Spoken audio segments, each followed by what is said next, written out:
Hi, this is Paige, and I'm back finally. We were on hiatus for a while. Well, at least I was. I don't even know if he's been posting anything.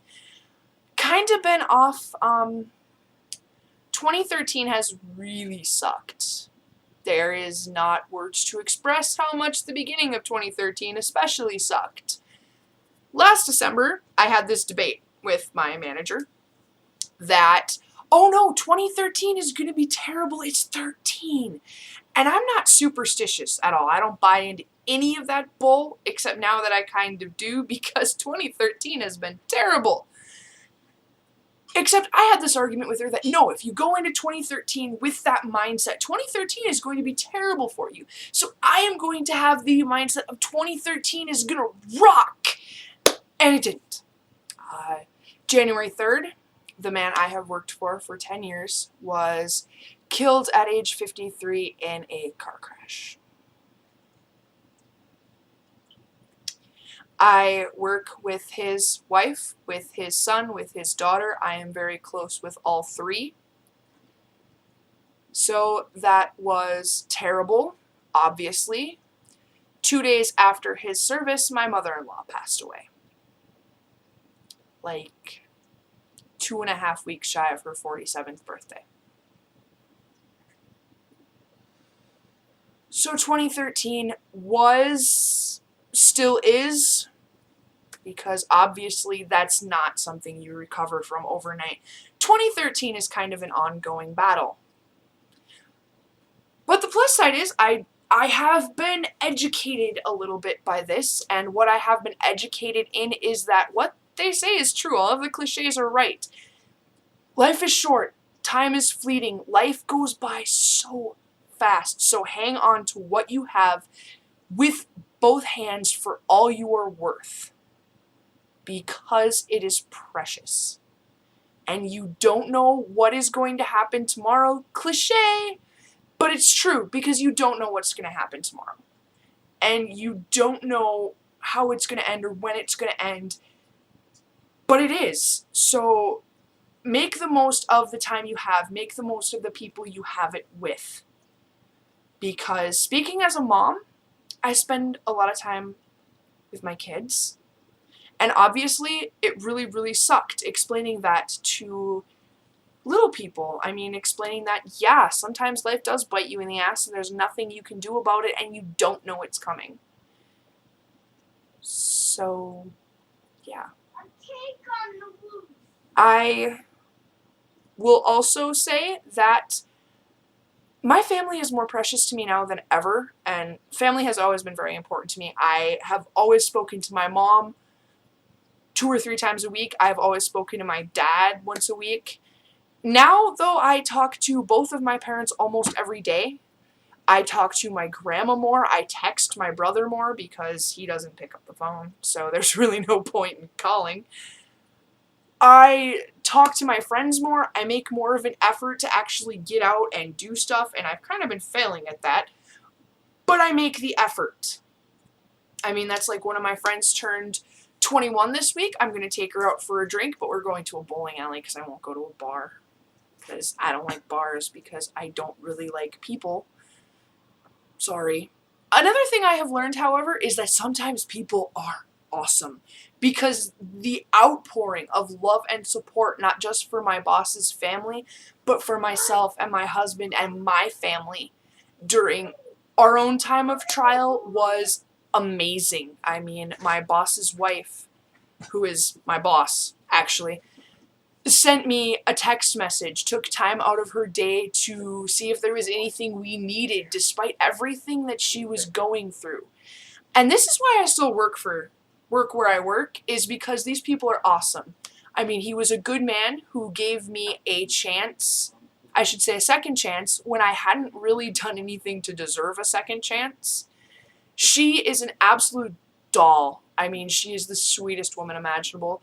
I'm very good friends with his son and one of his daughters, because they're good people. I mean, and it's a good place to work. Say what you want about fast food. This is the best job I've ever had, and I've actually had a few. Not a lot, but a few. And this is the best job I've ever had. with the best people I've ever had the privilege of working with. So, although I do owe Millie an apology because she was right, and so far 2013 has sucked. My God, it sucked. Oh, it was terrible. 2 funerals in under a week is something nobody should ever have to do. Especially not... And I know I've had people, like, I think a couple of my husband's friends were like, what, it's just your boss. I worked for that man almost every day. With him, spoke to him almost every day for 10 years. I saw him the morning he died, which was the hardest acclimation to make because I saw him and I spoke to him and he was just the same as he had always been. And that's a really hard mental connection to make. I mean, that's like we spoke to my mother-in-law, I believe the night before she passed away. And, you know, it was just, oh yeah, Had well, a video chat and everything. Yeah, we talked to her on, I think it was Skype or something like that. Oh, yeah, love you, we'll talk to you tomorrow. And then we got a phone call at 4 o'clock in the morning. Which is a terrible phone call to have. And, of course, I had to work that day, or I was supposed to work that day, but obviously, I'm sorry, I am not going into work right now. Because my husband and my children needed me. I mean, my family comes before everything. And I tried to call the manager I was opening with, and I said, you know, I left her a voicemail. And the text that came back, she told me later that she did not want to call and intrude, was, don't worry about us. Do whatever you need to. I am so, so sorry. And again, that is why I still work where I work. Because they're great people. Not all of them, because you're not going to ever work anywhere where everybody rocks. But most of them are good people. I mean, most of them, hey, how are your kids? They genuinely care. They ask about you. How are you today? And it's not just, yeah, how are you, and walk away. It's, oh, how are you? And they actually stay to hear the answer. Which you might not have noticed this, but hardly anybody does that anymore. When did we become so rude as a society? But that is a point for another time. Another thing I have learned is that, yeah, sometimes people are awesome. They are awesome beyond the telling of it. Sometimes people suck. They're just so callous and uncaring, it is ridiculous. And I'm not going to name names, I'm not going to mention specific incidences, because that will just piss me off, and I will go... She's good at that. I grow fangs and claws, basically.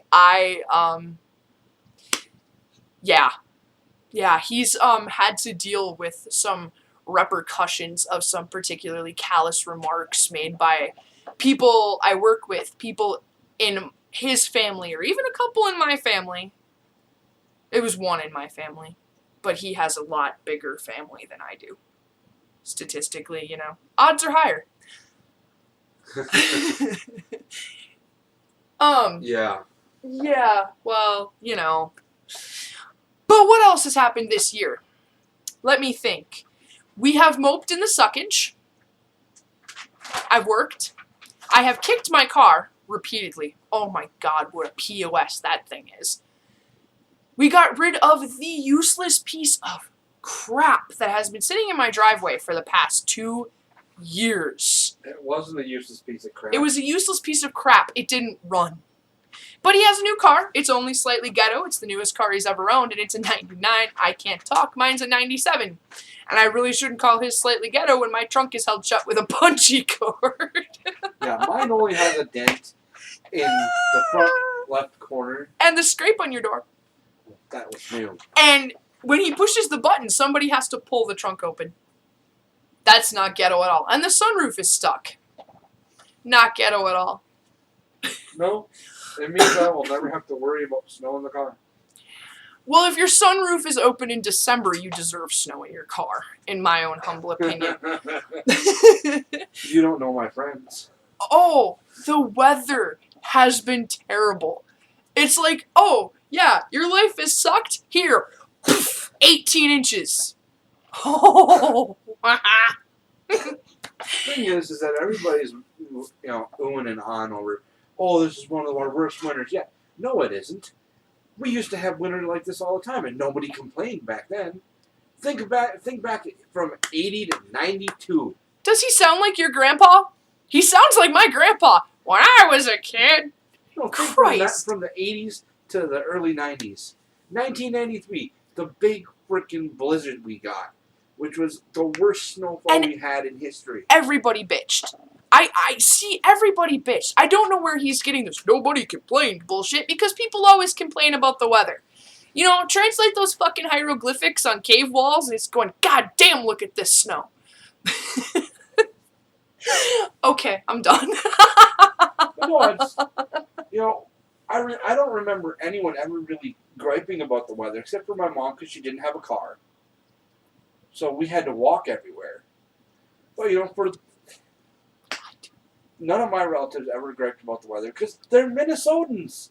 You know, we're used to this crap. Hell, it's 20 to 30 degrees outside. I'm walking out in snow pants or in shorts and a sweatshirt. Because you're a suicidal idiot. No, because I'm a Minnesotan. You know what? I'm a freaking Minnesotan too, but that doesn't mean I want fucking frostbite. Moving on. I have also discovered that there's probably going to be more profanity, because it goes hand in hand with the people suck thing, because I'm a lot more prone to speaking my mind even than I was before. So basically anything that comes into my head comes spewing out of my mouth, because I have discovered when people suck, I have this overwhelming need to tell them so. Oh my God. She really has. She's gotten a lot worse. If one of his friends had been able to punch me through a microphone, it would have happened. Yeah, how sad is that? All my friends are online. Mm-hmm. Not all of them. Just 98%. 2 of them are real people. Well, they're all real people, but 2 of them are actually physical people he has actual face-to-face contact with.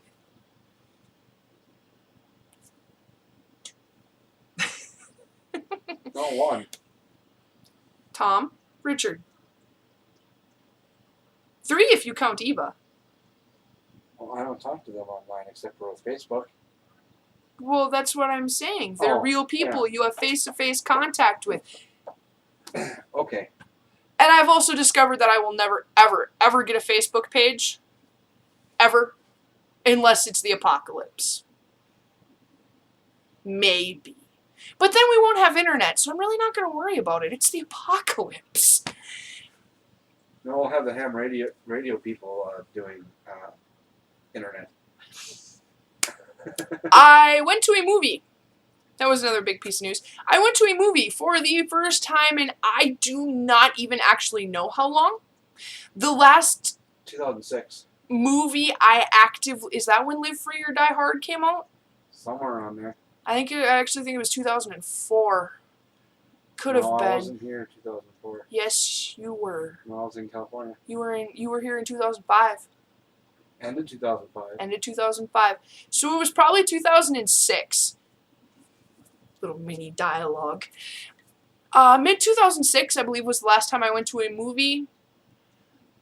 The other only last movie-related theater-type thing I remember was when him and Richard went to Spider-Man 3, and I didn't go because I was 9 months pregnant. Even though she did, I knew she didn't want to go, but she still bitched about it that we didn't ask her.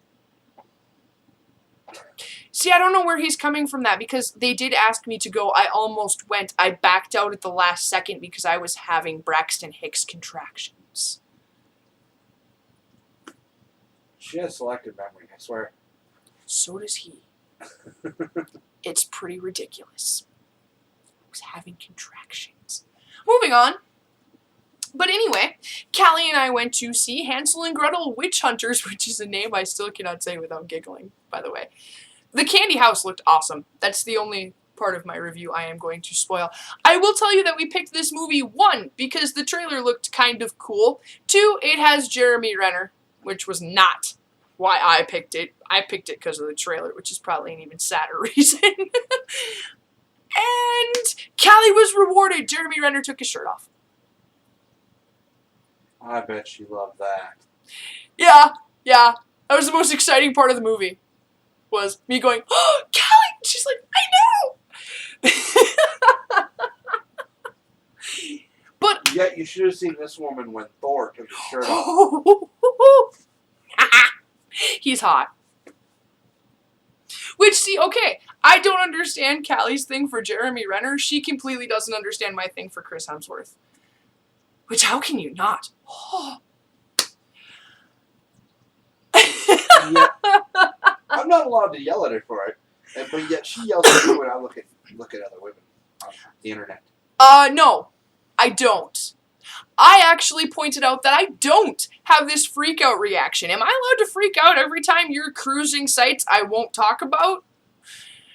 No, well then stop freaking out when I look at a movie trailer. Men are weird. Men are totally weird. I mean, no offense, guys, but really? How insecure are you? I am never going to meet this man. Even if I did, the most I'm going to get out of him is an autograph. He's married. And his wife is so pretty. She's a very pretty woman. I'm married. And can we just say out of my league? Like, yeah. Which, okay, here, we're back on the Snow White and the Huntsman thing. Here is another reason why it is completely unbelievable that he would go for Kristen Stewart. His wife's a babe.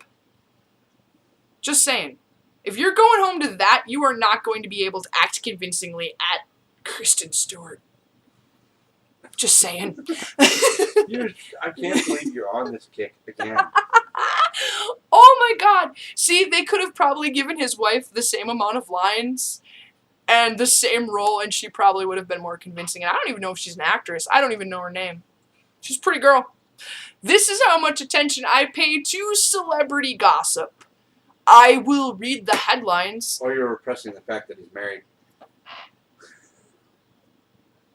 I don't think I've ever read her name. The only reason I know he was married is because I saw a blurb while I was sitting in the doctor's waiting room. I didn't know his name for 3 months after I saw Thor, or the Avengers. The Avengers. Like 2 months after I saw Thor. Because I just don't care about that kind of stuff. But I will tell you that I can no longer take USA Today seriously after they put Kristen Stewart on the front page. Or Robert Pattinson, because I think he was on the front page the next week, and I can't take them seriously anymore because Kristen Stewart and Robert Pattinson are not news. Alright, well, it's been just about 18 minutes. I should probably shut up. That's what I'm getting at, yeah. Oh, okay. Anyway, I'm going to be doing a review of Hansel and Gretel, Witch Hunters. See? I can't say the name without giggling. Thank you for watching. I hope you enjoyed.